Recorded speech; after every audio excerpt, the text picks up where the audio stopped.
Hello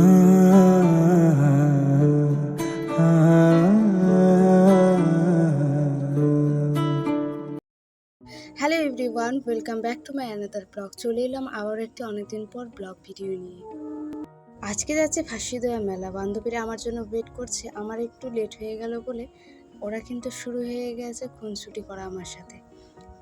দেখেও না দেখার ভান করে চলে যাচ্ছিল, মনে হয় চিনতেই পাইনি এমনটা। বান্ধবীদের মধ্যে এমন একটু আধটু হতে থাকে। চলুন তাহলে এগিয়ে যাই মেলার দিকে।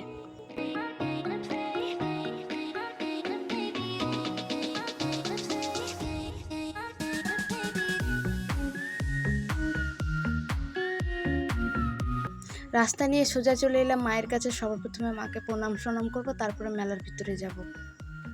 মায়ের কাছে অনেকেই নিজ নিজ মনোবাসনা পূরণ করার জন্য পূজা দিতে আসেন। তার মধ্যে অনেকেই এখন পূজা দিয়ে বাড়ি চলে গেছেন, যদিও অনেক রাত অবধি এই পূজাটা হতে থাকে। একটুখানি মন্দিরের ওখানে থেকে চলে এলাম মেলার ভিতরে। ঠাকুরের কয়েকটা বাসন কেনার ছিল, নিয়ে নিলাম সবার প্রথমে সেই বাসনগুলো। তারপরে এক এক করে দোকানগুলো ঘুরে দেখব।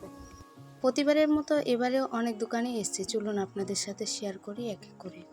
তার সাথে শেয়ার করব আমার অনেক দিন পরে ব্লগ ছাড়ার ঘটনা।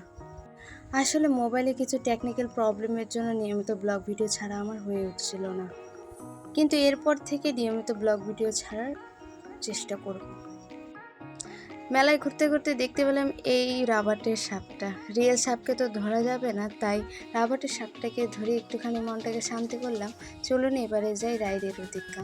অনেক রকমের রাইড এবারেও এসছে, যেহেতু সামনের বারে রাইডে উঠছি, এবারে আর রাইডে ওঠার কোনো ইচ্ছে নেই। ভাবছি এক একটা দোকানের পাশে গিয়ে সব কটা জিনিস দেখব। ভালোও লাগে সব রকমের দোকানে গিয়ে গিয়ে এক একটা জিনিস দেখার। মোবাইলের কভার দেখতে এসে দেখছি পাশে একটা আচারের দোকান এসছে। অনেক রকমের আচারের ভ্যারাইটি এখানে আছে। তার সাথে আছে নানান রকমের পাঁপড় থেকে শুরু করে চিপস। খুব সুন্দর লাগছিল স্মেলগুলো, তাই কাছে না গিয়ে থাকতে পারলাম না। চলুন এবারে যাই এগিয়ে। এবারেও চলে এসছে 100 টাকা দামের বিভিন্ন ভ্যারাইটির মালা। এখান থেকে দেখছি অনেকেই মালা কিনছে, কিন্তু এবারে আর কোনো কিছু মালা নেওয়ার আমার ইচ্ছে নেই। 100 টাকা দামের ব্যাগও পাওয়া যাচ্ছে। এবারে আর নিজের জন্য কোনো কিছু কিনবো না, কিনবো বাড়ির জন্য। চলুন যাই কয়েকটা কাপের দোকানে। ভাবলাম কাপের দোকানে যাওয়ার আগে কিছু খেয়ে নিই, তাই অর্ডার করে দিলাম পাপড়ি চাট। পাপড়ি চাট খেয়ে তড়িঘড়ি দেরি না করে চলে এলাম কাপ নিতে। কাপ নিয়ে এখন ওয়েট করছি গাড়ির জন্য। চলুন আজকের ব্লগটা এখানে।